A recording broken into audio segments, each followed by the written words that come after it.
नवलीप्तं शशिशूरवर्णं पद्मासनस्थं सुखदं मुनीन्द्रं वाक्कायचित्तैः सततं भजेऽहम्। गुरुर्ब्रह्मा गुरुर्विष्णु गुरुर्देवो महेश्वरः गुरुसाक्षात् परं ब्रह्म तस्मै श्रीगुरुवे नमः। ध्यानमूलं गुरुर्मूर्ति पूजामूलं गुरुपदं मंत्रमूलं गुरुर्वाक्यं मोक्षमूलं गुरुकृपा। ओम नमस्ते।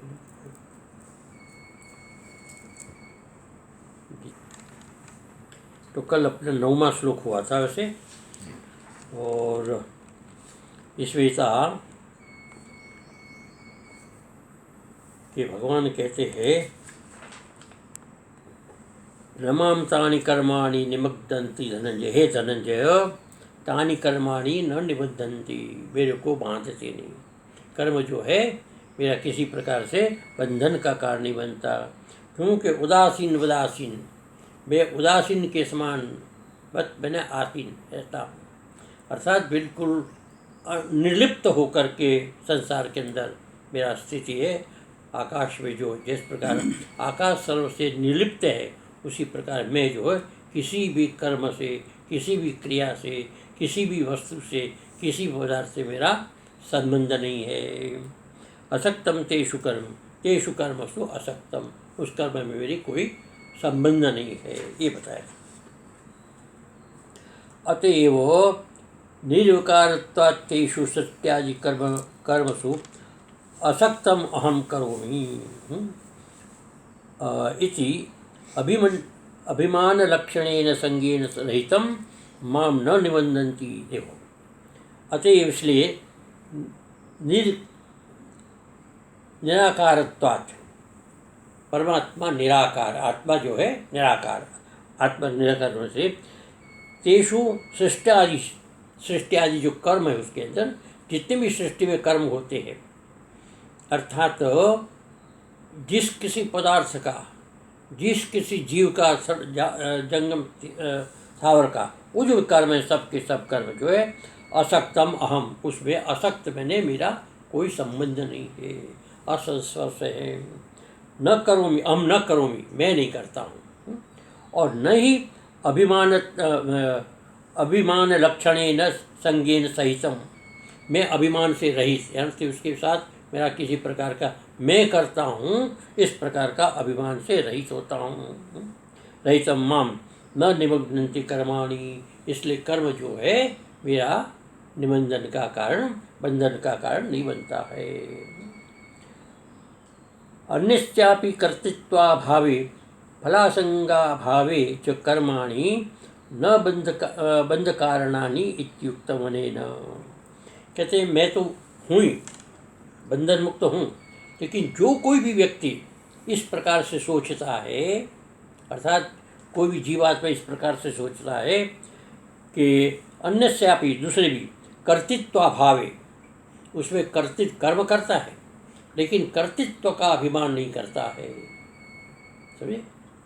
कर्म करते हुए मैं करता हूँ, इस प्रकार का अभिमान नहीं रखता है। और फलासंगा भावे, फल में आसक्ति का भाव हो, फल की इच्छा न हो, तो ऐसे कर्म करते हुए कर्माणि न बंधन कारणानि, उसके लिए बंधन के कारण नहीं बनते हैं। होता क्या है, एक दृष्टांत मैंने सुनाया था पहले भी शायद।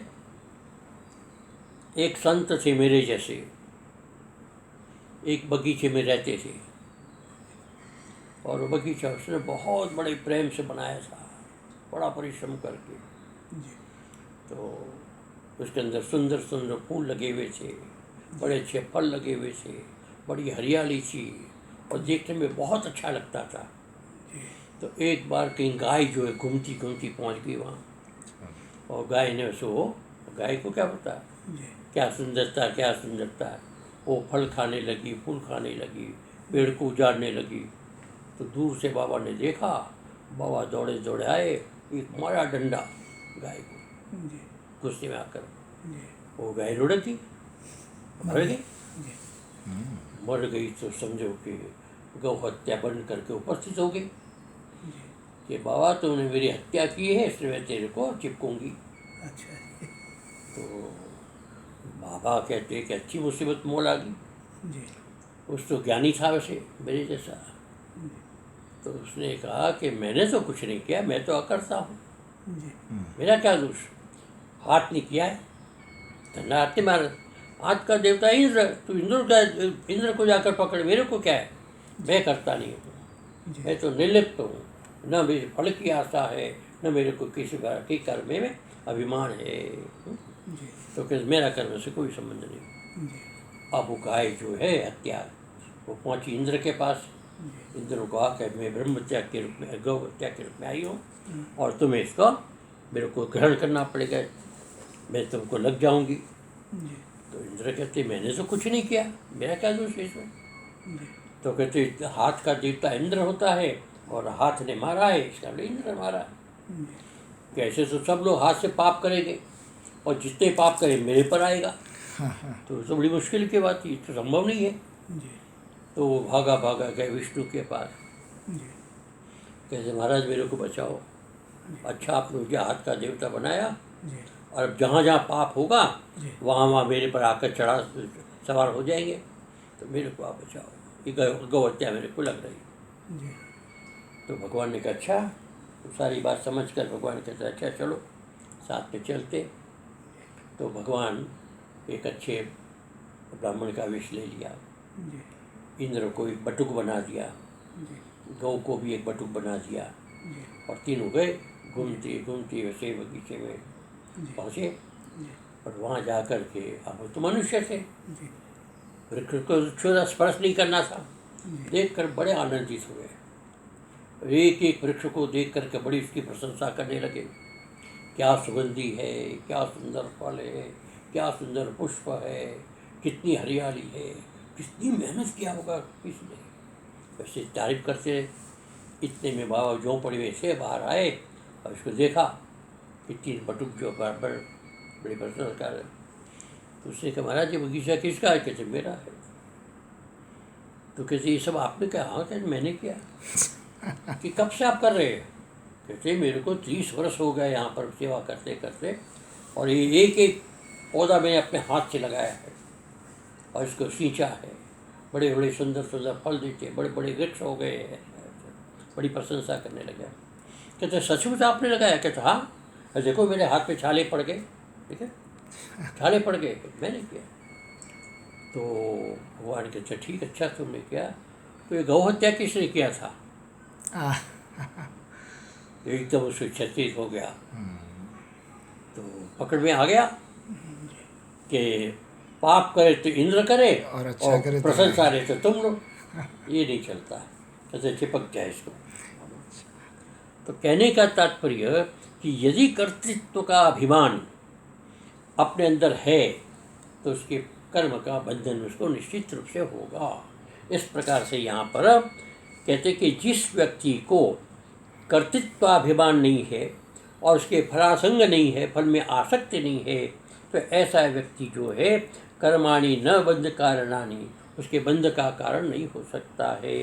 इत्यनेन उभय सत्वेपि, दोनों रहे, दोनों होना चाहिए, एक तो कर्तृत्वाभाव और फल में आसक्ति दोनों होने पर कोशकार इव कर्म भी न बध्यते। इस प्रकार से कोशकार होता है ना, कोशकार किसको कहते हैं, जो खजांची। खजांची। कोश का जो है उसको तो कोश का तो उसको रक्षा करनी है, किसका हानि किसके लाभ है, न तो उनके इसके प्रति लाभ हो तो कोई प्रसन्नता है और नुकसान हो तो कोई नहीं, कर्तृत्व भाव भी नहीं, उनका कर्तव्य वो कर रहा है। कर्म किसका है, इसके मालिक का है, मेरा कर्म नहीं। मालिक कर्म कर रहा है ना, मालिक के आज्ञा के अनुसार कर्म हो रहा है, वो कर्म नहीं कर रहा, तो मालिक सीधा सीधा कर्म करता है, इसलिए मालिक उसके लाभ और हानि का भागी है। इसी प्रकार कैसे कोशकारिव कर्म भी न बद्धि से, इस कर्म हानि और लाभ से वो बंधन को प्राप्त नहीं होता है।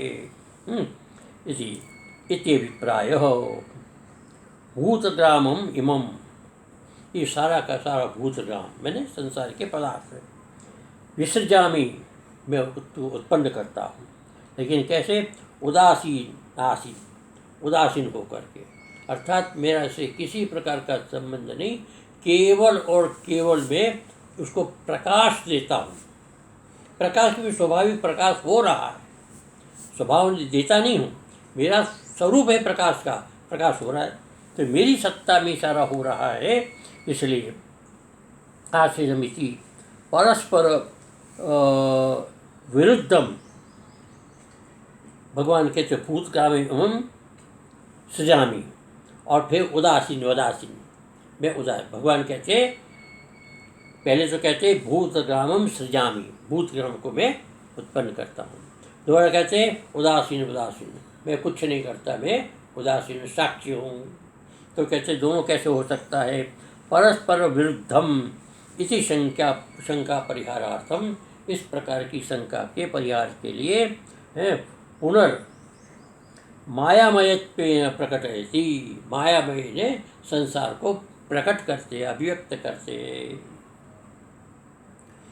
मयाध्यक्षेण प्रकृतिं सूयते सचराचरं, हेतुनानेन कौन्तेय जगद्विपरिवर्तते। हाँ, मयाध्यक्षेण प्रकृति, मेरी अध्यक्षता है कि मेरी सत्ता में, क्या मैंने सत्ता में।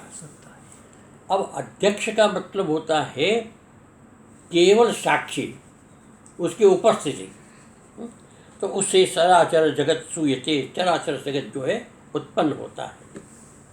अब सूर्य है, सूर्य आकाश में रहता है, किसी प्रकार का कोई काम नहीं करता, जगत की उत्पत्ति में, पालन में, लय में किसी प्रकार का उसका कोई हस्तक्षेप नहीं। लेकिन प्रकाश के अंदर ये सब काम होते हैं। तो सूर्य के उदय होने पर सारे लोग प्रवृत्त हो जाते, और सोने पर रुक जाते। तो सूर्य का तो इसका कोई संबंध नहीं है। तो सूर्य केवल प्रकाश देता है, उस प्रकाश में सब काम अपने आप में होते हैं। उसी प्रकार भगवान कहते हैं मैं अपनी सत्ता छोड़ देता हूँ, मेरी अपनी सत्ता और स्फुरण सहज भाव से प्राप्त है, और उसमें सारा का सारा चराचर जगत, ये प्रकृति जो है पैदा करती है। अनेन हेतुना, इस हेतु से हे कौन्तेय जगत परिवर्तते, जगत बार बार परिवर्तित होता रहता है, बदलता रहता है। तो करने वाला कौन? प्रकृति करती है। लेकिन बस केवल और केवल जो प्रकाश है, सत्ता है या स्फुरण है, उसके कारण जगत में प्रकृति कार्य करती है। मया सर्वतो दृश्यमात्र स्वरूपेण, भगवान कहते हैं मैं केवल दृश्यमात्र स्वरूप, अर्थात दृष्टा, केवल दृष्टा रूप से उत्तम रूपेण अविक्रियण से, मेरे में किसी प्रकार की विक्रिया नहीं, अर्थात विकृति नहीं, विकृति में किसी प्रकार की क्रिया नहीं है। अध्यक्षेण, मैं केवल नियंता हूँ, नियंता भी है केवल सत्ता मात्र से, नियंत्रा भाषक्य न अवभाषिता, मेरे भाष से अवभाषित है, अर्थात मेरे स्वरूप से अवभाषित बने प्रकाशित।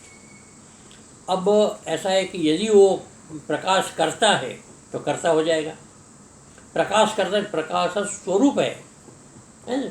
तो प्रकाश और स्वरूप होने के कारण वो प्रकाश इसका फैलता है। उसी प्रकाश से प्रकृति जो है त्रिगुणात्मिका जो प्रकृति है वो सत्वादि भी अनिर्वाच्या, वो अनिर्वाच्या प्रकृति है। अनिर्वाच्या मैंने नव सत्य के रूप में है, नव असत्य के रूप में है। तो ऐसी प्रकृति जो है वो माया सूयते उत्पादयति चराचरम, इस चराचर को उत्पन्न करती है। जगत माया विना अधिष्ठाता एव, ये जो मायावी है, मायावी ना अधिष्ठाता, भगवान जो है मायावी है, अर्थात माया का अधिपति, माया का अधिष्ठाता। अधिष्ठाता इसलिए कहते हैं कि सारा का सारा आधार में अध्यस्त होकर के काम होता है। सुक्ति में, सुक्ति आधार है और उस सुक्ति में रजत अध्यस्त है, तो सारा का सारा सुक्ति के अंदर रजत चमकती है। उसकी चमक, उसका जो कुछ भी है सुक्ति के अंदर है। उसी प्रकार भगवान कहते हैं कि मेरी अध्यक्षता में से, मेरे अधिष्ठान में, मेरे आश्रय में ये सारा का सारा कार्य हो रहा है। एव माया कल्पित जगत, माया कल्पित गजतुरंगादिकम, माया कल्पित गजतुरंग, जैसे स्वप्न में गज तुरंग इत्यादि जो अपने आप से पैदा हो जाते हैं ना, इसी प्रकार से माया जो है अपने आप पैदा करती रहती है। न त्वं स्वकार्य मायाभास मंत्रेण करोमि व्यापारांतरम, न तो हम स्वकार्य मायाभास मंत्रेण, कहते माया के आभास के अतिरिक्त मैं किसी प्रकार का कोई कार्य नहीं करता हूँ। अर्थात केवल और केवल मेरी सत्ता है वहाँ पर, केवल और केवल मेरा प्रकाश है वहाँ पर, इसके अतिरिक्त कुछ नहीं। तो मेरी उपस्थिति जो है सत्ता मात्र से है, उतने मात्र से जो तुम करता मानो तो मानो, लेकिन वास्तव में करता नहीं है। इसके अतिरिक्त कोई मेरा व्यापार इसके अंदर नहीं है। हेतुना निमित्तेन अनेन अध्यक्षत्वेन, हे कौन्तेय, क्या है कि मैं निमित्त, हेतु मैंने निमित्त, निमित्त अनेन अध्यक्षत्वेन, अध्यक्ष मतलब सत्ता मात्र निमित्त है, इसके अतिरिक्त कोई निमित्त नहीं, मेरी सत्ता ही उसका निमित्त है। कौन्तेय जगत चराचरम विपरिवर्तते, ये जगत जो है चराचर जगत विपर्त से बदलता रहता है, अपने आप में घूमता रहता है, बदलता रहता है। विविधम परिवर्तते, विविध रूप से परिवर्तित होता रहता है। जन्मादि नाशांतम विकार जातम अनवरतम आसादयति, इस प्रकार का जगत जो जन्म से मतलब प्रादुर्भाव से लेकर के नाश में अंतर्भाव तक विकार जातम, ये सारा का सारा विकार जात जो है अनवरत में निरंतर आसादयति, इस प्रकार से वो बनता रहता है, बिगड़ता रहता है। अतो भाषकत्व मात्रेण व्यापारेण, केवल और केवल प्रकाशक होने के नाते इतना ही व्यापार है कि वो प्रकाश है, इतने व्यापार से सृजामि इत्युक्तम, सृजामि ऐसा कहा जाता है। मैं सृजन करता नहीं हूँ, लेकिन मेरी सत्ता से हो रहा है, इसलिए लोग मेरे में आरोप कर देते हैं कि ये भगवान कर रहा है, तो मैं नहीं करता हूँ। तावता च आदित्यादिरेव, आदित्य के समान। अब आदित्य जो है सूर्य आकाश में है, अब सूर्य के प्रकाश में सब काम करते हैं, तो सूर्य तो प्रकाश दे रहा है, और प्रकाश दे नहीं रहा, प्रकाश अपना हो रहा है ना, वो हो नहीं रहा, मतलब स्वभाव इसका स्वरूप है प्रकाश। तो उस प्रकाश के कारण संसार में लोग काम कर रहे हैं। तो अब सूर्य करता है ऐसा तो नहीं कहते ना कोई। उसी प्रकार से भगवान का प्रकाश है, भगवान की सत्ता है, सत्ता मात्र से भगवान को आप इसको कार्य मान लो, कर्तृत्व भाव मान लो, तो ये तो बेवकूफ़ी। तो इस प्रकार से कहते नहीं है। आदित्यरेव कर्तृत्वाभावात्, आदित्य में किसी प्रकार का कर्तृत्व नहीं है उदासीन, वो उदासीनवत् आसीनम इत्युक्तम न विरोध, इसमें किसी प्रकार का विरोध नहीं है। तदुक्तम, ये स्मृतिकार ने भी कहा, अष्टद्वैत इंद्रजालस्य यद उपादान कारणम अज्ञानम तदुपाश्रित्य ब्रह्म कारणमुच्यते। अस्य अद्वैत इंद्रजालस्य, द्वैत इंद्रजालस्य, ये जो है द्वैत इंद्रजाल, इंद्रजाल में जादू, इस द्वैत का जो जादू है, द्वैत की जो माया है, वो माया जो है यद उपादान कारण, जो उसका उपादान कारण है अज्ञान। कौन उपादान कारण है? अज्ञान ही उपादान कारण है। तद उपाश्रित्य, उसका आश्रय लेकर के ब्रह्म में कारणम उच्यते, ब्रह्म को कारण मान लेते हैं। ब्रह्म कारण नहीं है, लेकिन अज्ञान कारण है, और अज्ञान के कारण उसको ब्रह्म में उसका अध्यारोप करके ब्रह्म को कारण मान करके कहते ब्रह्म ने बनाया, परमात्मा ने बनाया। तो परमात्मा कुछ भी नहीं करता। गीता का श्लोक है ना, ना दत्ते कस्यचित् पापम न चैवं सुकृतमेव अज्ञानेनावृतं ज्ञानम तेन मुह्यन्ति जन्तवः। कहते जंतु जो है, जीव जो है, मोहित हो जाते मैं करता हूँ।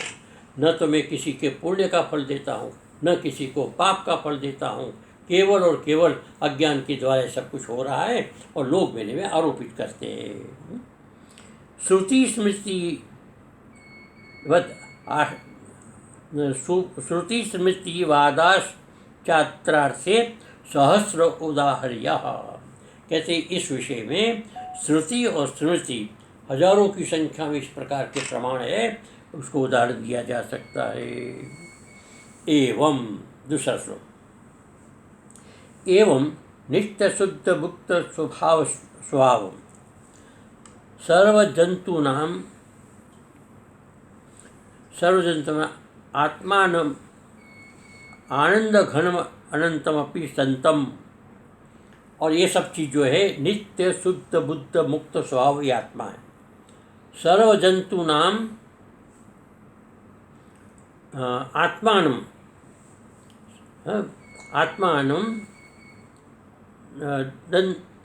आत्मानं आनंद नहीं है, कुछ गड़बड़ है। आनंद ये अनंत है, ऐसा इसको बताया गया है। इसलिए आगे का बताते हैं, अवजानति मां मूढ़ा मानुषीं तनुमाश्रितम्। कहते मैं जो है बिल्कुल निर्लिप्त हूँ, शुद्ध बुद्ध आनंद स्वरूप हूँ, लेकिन मूढ़ा मैंने अज्ञानी, जो अज्ञानी है, मूढ़ है, मोहित है, वो मानुषीं तनुमाश्रित, मुझ मनुष्य तनु को आश्रय करने वाले को अवजानन्ति नहीं जानते, मेरे स्वरूप को वो नहीं जानते हैं। परम भाव जानन्तो मम भूत महेश्वरम, मम भूत महेश्वरम, मैं जो भूतों का महेश्वर अर्थात सर्वोपरि हूँ, ऐसा मम माम परम अवजानंत, न जानते हुए इस प्रकार की बुद्धि को ग्रहण करते हैं। अज्ञानता से मेरे को मनुष्य समझते हैं, वास्तव में मनुष्य नहीं, शुद्ध बुद्ध मुक्त स्वरूप हूँ, ऐसा होता है। अवजानन्ति माम साक्षीरीश्वरोऽयमिति न आद्रियन्ते निंदन्ति वा मूढ़ा अविवेकिनो जनाः। अविवेकी जन, जिसके अंदर विवेक नहीं है, जिसके अंदर सत्यासत्य का ज्ञान नहीं है, ऐसा व्यक्ति जो है माम मैंने मेरे को साक्षी ईश्वर जो हूँ, मैं साक्षी ईश्वर हूँ, तो इस भाव को न आदरेते, मैं इस भाव को ग्रहण नहीं करता है। और निंदनती, मैंने ऊपर से निंदा करते, ये तो ब्रज का बालक है, ये छोरा है, अज्ञानी है, ऐसा काम करता है, ऐसा काम करता है, इस प्रकार से मूढ़ा अविवेकिनो जनाः अवजानन्ति स्वरूप में मेरे को जानते हैं। तेषाम अज्ञान हेतु भ्रमं सूचयितुम्, उसका अज्ञान का हेतु क्या है, तो भ्रम है। मानुषीं तनु आश्रितम्, यद्यपि मैं मानुष के तनु का शरीर का आश्रय लिया है, मैंने स्वाभाविक मनुष्य के शरीर का आश्रय लिया है। मनुष्यतया प्रतीयमानां मूर्ति, मनुष्य के रूप में प्रतीयमान देखने में जो आती मूर्ति यानी स्वरूप, आत्मेच्छया, किसी की प्रेरणा से नहीं, स्वयं अपनी इच्छा से, अपने संकल्प से, भक्तानुग्रहार्थम, भक्त पर अनुग्रह करने के लिए। एक बात किसी ने कही थी कि भगवान यदि चाहे तो दुष्टों का कहते हैं यदा यदा ही धर्म से ग्लानिर्भवति भारत परित्राणाय साधु, तो भगवान जो है अपनी प्रकृति मात्र से सारे संसार को, दुष्टों को समाप्त कर सकते, और साधुओं की रक्षा करनी हो तो उसका संकल्प मात्र है। भगवान को अवतार लेने की जरूरत, तो वास्तव में भगवान का अवतार लेने का कारण जो है, न तो समझो कि धर्म की स्थापना करना है, और न समझो कि साधु की रक्षा करना है, और न दुष्टों का संहार करना। भगवान का एकमात्र उद्देश्य क्या है कि भक्तानुग्रहार्थम, केवल और केवल भक्त पर अनुग्रह करने के लिए। अब कैसे कि दो प्रकार के भक्त, एक सगुण भक्त, एक निर्गुण भक्त। निर्गुण भक्त तो अपने प्रयास से किसी न किसी रूप में ध्यान करते करते वर्षों के बाद परमात्मा के पास पहुँचेंगे। लेकिन जो भगवान के भक्त है, वो भगवान के अनंत प्रकार के जो अवतार है, उस अवतारों में अनंत प्रकार की जो लीलाएं हैं, वो लीलाओं का गुणगान करते करते करते वो इसके अंदर आनंद विभोर होकर के जीवन का यथार्थ आनंद प्राप्त करते। तो उनको आनंद देने के लिए, मैं अपने भक्तों पर अनुग्रह करने के लिए, उसको आनंदित करने के लिए, आह्लादित करने के लिए ये गृहीतवन्तम, ये मैंने शरीर को ग्रहण कर रखा है। मनुष्यतया प्रतिमानी न देहेन, और मनुष्य माँ प्रतिमान देहेन, मनुष्य के रूप में प्रतिमान जो देह है, उस देह से व्यवहरंतम, मैं व्यवहार करता हूँ। अब मैं परमानंद स्वरूप हूँ, लेकिन परमानंद स्वरूप न मान करके भक्त तो मानते, लेकिन जो मूढ़ व्यक्ति है वो मेरे को परमानंद स्वरूप न मान करके केवल और के ग्वाला मानते हैं। और इसी कारण से शिशुपाल ने सैकड़ों गालियाँ दी भगवान को, है ना। इसी प्रकार से ये दुर्योधन जो है बार बार उसकी निंदा करता रहा। तो इस प्रकार से व्यक्ति जो है मूढ़ होकर के भगवान को कोसते रहते। ततस्थ मनुष्योयमिति भ्रांत्या, क्या कहते हैं, मनुष्य, ये जो भगवान है साक्षात परमात्मा का अवतार है, ततस्थ मनुष्योयम, ये मनुष्य है, कोई भगवान नहीं है। भ्रांत आच्छादित अंतःकरण, वो भ्रांति से जिसका अंतःकरण आच्छादित हो गया है, अर्थात अज्ञान से आच्छादित हो गया है, अर्थात मोह से आच्छादित हो गया है। ऐसे मम, मैंने मेरे को परम भावम, जो सर्वोत्कृष्ट भाव है परमात्मा के रूप में है, पारमार्थिकम तत्वम, जो सर्वथा पारमार्थिक तत्व अर्थात साक्षात तत्व है, सच्चिदानंद स्वरूप है, सर्वभूतानां महानतम, संपूर्ण भूतों में महान, ईश्वरम अजानंत, ईश्वर को न जानते हुए, यन नाद्रियंते, वो आदर नहीं करते। ऐसे लोग जो है भगवान का आदर नहीं करते। और निंदन्ति वा, और उसके ऊपर से निंदा करते हैं। तद अनुपमेव मूढ़त्वम, इसीलिए इनका ये मूढ़त्व जो है वो प्रमाणित होता है। इसलिए कहते हैं कि अवजानन्ति मां मूढ़ा, ये मूढ़ जो है मेरे स्वरूप को नहीं जानते। फिर आगे जी। तेच भगवत अवज्ञान